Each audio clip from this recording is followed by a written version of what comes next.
Vamos lá, então.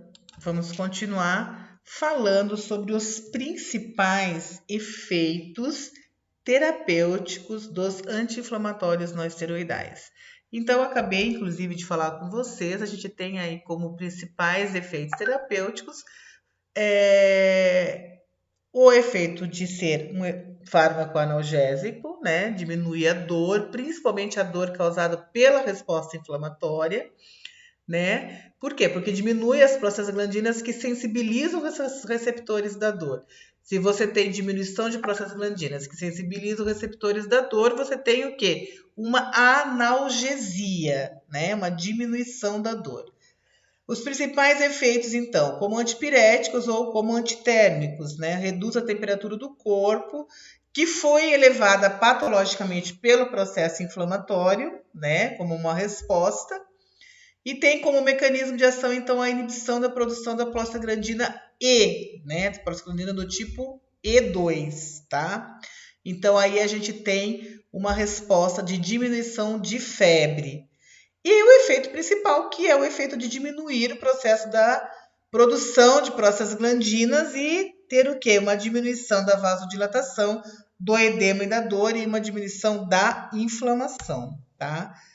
Como efeitos adversos, a classe dos ANES ela é muito diversificada e isso gera uma gama muito grande de efeitos adversos bem potenciais, tá? A gente pode dizer aí que esses efeitos adversos eles variam do leve ao moderado, ao grave, ao absolutamente perigoso. E lembrando que os ANES eles devem ser utilizados com muita cautela, principalmente aí em pacientes com história de problemas gastrointestinais, em pacientes aí que, por exemplo, sofrem de síndrome do intestino irritável, toda a cautela é necessária e bem-vinda. Os ANES estão muito associados a problemas e eventos adversos gastrointestinais, porque eles estão associados a um risco aumentado de sangramento gastrointestinal e também a um risco aumentado de formação de úlcera gástrica, tá? Então, como efeitos adversos principais, a gente tem aí a irritação gástrica. Essa irritação ela é mediada pela inibição da COX-1, tá? Que inibe a síntese de prostaglandinas que atuam na produção de muco, atuando como protetores gástricos. Então, quando a gente inibe COX-1, a gente não tem prostaglandinas que a gente não quer ter mesmo. Isso é fato. A gente não quer ter essas prostaglandinas que geram o processo inflamatório. Porém, essas prostaglandinas, elas são super importantes lá onde? Lá dentro do estômago. Porque elas também, uma outra função delas é produzir o muco de revestimento, que vai o quê? Que vai proteger, né, a mucosa gástrica do medicamento. Se a gente não tem esse muco, a gente vai ter uma irritação gástrica, né? Então, inibidores seletivos de COX-1 tem que ter muito cuidado na utilização, porque eles podem promover uma irritação gástrica bem acentuada. O fluxo renal comprometido, né? Porque eles inibem particularmente prostaglandinas do tipo E2 e do tipo 12, e elas são responsáveis por diminuir a vasodilatação.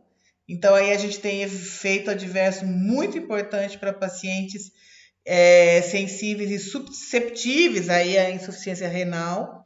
Então, tem que tomar cuidado com o anti-inflamatório não esteroidal para paciente nefropata, para paciente com problema renal de longo prazo, né, crônico, tá? E outro efeito é a tendência a prolongar o sangramento.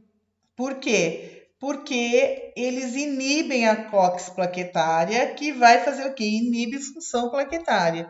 E aí, se você não tem plaquetas, né, se agregando, você tem uma tendência de prolongação do sangramento. Aí tem que tomar um pouco de cuidado, então, tá? Então, aí tá tudo que eu falei, né? A inibição da COX-1 e da COX-2.